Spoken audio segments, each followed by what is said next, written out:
안녕하세요. 1번 미국 주식입니다. 엔캐리 청산이 끝났을까요? 찐바닥은 언제쯤일지 함께 나눠보겠습니다. TQQ, XXL, 엔비디아는 이렇게 될 것 같습니다. TQQ 54불, XXL 28불에 마감하였습니다.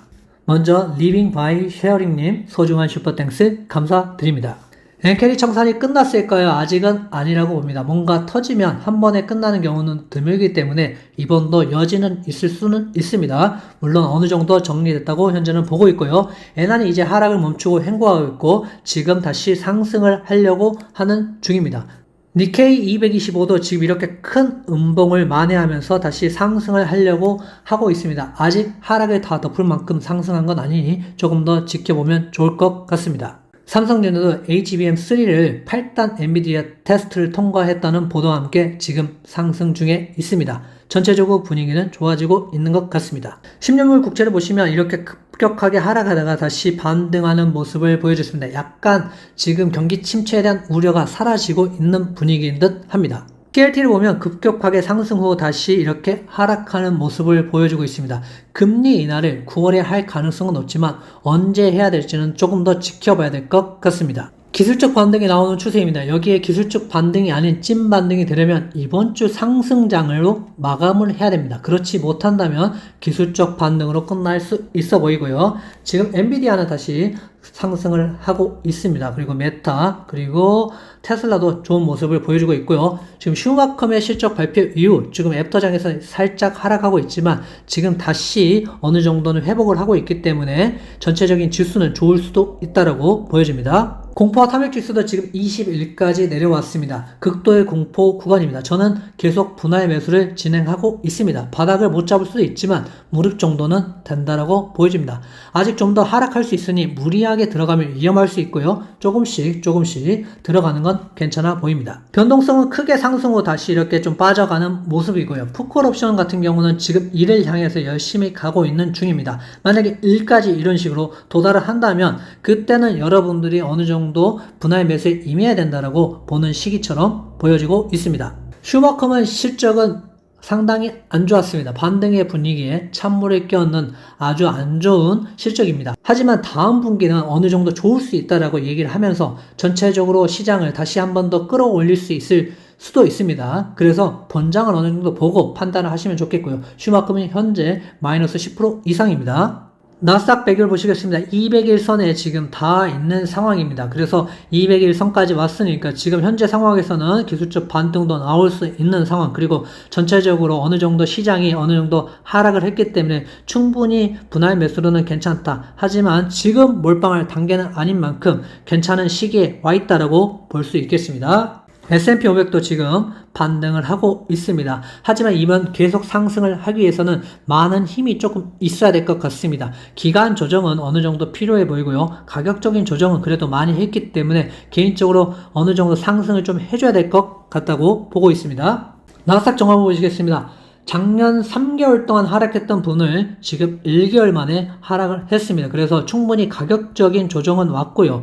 기간적인 조정이 온다면 앞으로 2달 정도 올 수 있겠지만 그게 안 오고 8월달 후반에 끝날 수도 있을 수도 있습니다. 하지만 경기 침체에 대한 우려, 그리고 지금 전쟁에 대한 이슈들이 어느 정도 해소가 돼야 되고 엔캐리에 대한 청산도 어느 정도 마무리가 돼야 될 것 같습니다. 물론 3개월이 조정이 됐기 때문에 여기서도 3개월이 조정이 돼야 되냐? 그건 아닐 수 있습니다. 하지만 계절적인 요인을 어느 정도 우리가 무시할 수는 없기 때문에 어느 정도 3개월 정도 할 수 있겠다. 그러면 2개월 정도 할 수 있겠다. 이런 생각을 가지시고 기준점을 어느 정도 잡고 가시는 것도 괜찮아 보이고요. 13% 하락했다는 것은 어느 정도 많이 하락했다라고 보기 때문에 기술적 반등이 나오고 다시 한 번 더 상승할 수 있을 수도 있기 때문에 이런 부분들 계속 관심을 가져야 될 것 같습니다.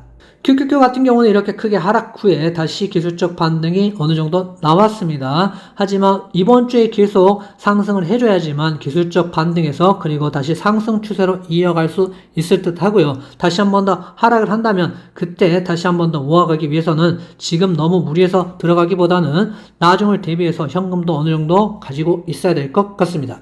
TQQ는 지금 49불 지지선을 터치하고 상승을 했습니다. 그래서 앞으로도 기술적 반등은 나올 수 있는 상황이라고 보여지고요. 큰 이변만 없다면 다시 한번 이렇게 상승 추세를 좀 만들어갈 수 있다. 하지만 아직까지 완전하게 상승 추세로 돌아선 게 아니기 때문에 현재로서는 기술적 반등을 어느 정도 보시고 다시 하락해야 한 위험을 어느 정도 갖고 계셔야 될 것 같습니다. 석수 같은 경우는 200불 선을 좀 지지를 해줬습니다. 그래서 여기서 더 빠진다면 패닉셀이 올 수도 있겠지만 아직은 좀 지켜주는 모습이고요. 휴마큼의 실적이 안 좋아서 지금 안 좋은 모습으로 석수는 흘러가지만 팔란티어를 보면은 AI 수요는 괜찮다고 또 볼 수도 있습니다. 그래서 가격과 기간 조정이 있을 수 있으니까 여러분들이 계속 보시면서 어느 정도 상승 추세를 만들면 그때는 조금씩 분할 매수를 해보는 것도 괜찮지 않을까 생각하고 있습니다. 현재 썩술 투자하신 분이 상당히 많습니다. 크게 하락하지만 또 크게 오르기 때문입니다. 어디까지 빠질지 어디까지 오를지 아무도 알 수 없습니다. 그렇기 때문에 무리한 매수보다는 추세 전환에 매수를 하는 방법, 이렇게 추세를 만약에 전환한다 그러면 그때 들어가는 방법, 또는 내가 어느 정도 정해놓고 28불, 27불, 26불 한 주씩 또는 한 주씩, 두 주씩, 세 주씩 피라미드 매수법을 활용해서 매수를 하는 것도 방법이지 않을까 이런 생각을 해봅니다. 엔비디아는 89불 지지선을 지탱 한 채 다시 상승을 해주는 분위기입니다. 그래서 계속 다시 상승을 해주길 바라고 있는 상황이고요. 지금 엔비디아 같은 경우는 뭐 여러 가지 잡음들이 많이 있는 상황입니다. 하지만 미래적으로 보면 결국에는 엔비디아를 빼고는 AI에 대해서 얘기할 수 없습니다. 그래서 엔비디아는 지금 포워드 P도 어제 보여드렸지만 상당히 낮은 구간까지 왔습니다. 그래서 지금 어느 정도 조정이 온다 그러면 계속 분할로 모아가야 될 단계라고 현재 보고 있습니다. 그래서 엔비디아 관심 있는 분들 계속 엔비디아가 어떻게 흘러가는지, 이렇게 좋은 상황으로 흘러갈지 아니면 다시 한 번 더 떨어질지에 대해서 계속 지켜보셔야 될 것 같습니다. 어제는 저는 속수를 매수를 하고, 그리고 28불 때 매수를 하고요. 그리고 다시 XXL 30불 때 좀 넘어서 매도를 하였습니다. 그래서 어느 정도 익절을 하였죠. 이런 것들을 실시간으로 말씀드릴 수 없는 부분들은 카톡, 그리고 카톡에 들어오시면 텔레그램으로 이동하셔서 제가 어떻게 매매하는지에 대해서 참고하고 싶으신 분들, 정답은 아닙니다. 하지만 참고해서 이렇게 하고 있구나, 이런 부분도 있겠구나 라는 것을 참고하고 싶으신 분들은 고정 댓글에 지금 링크 남겨드릴 거니까요. 여러분들이 댓글 달아주시면 제가 비밀번호 알려드립니다. 구독, 좋아요 부탁드립니다.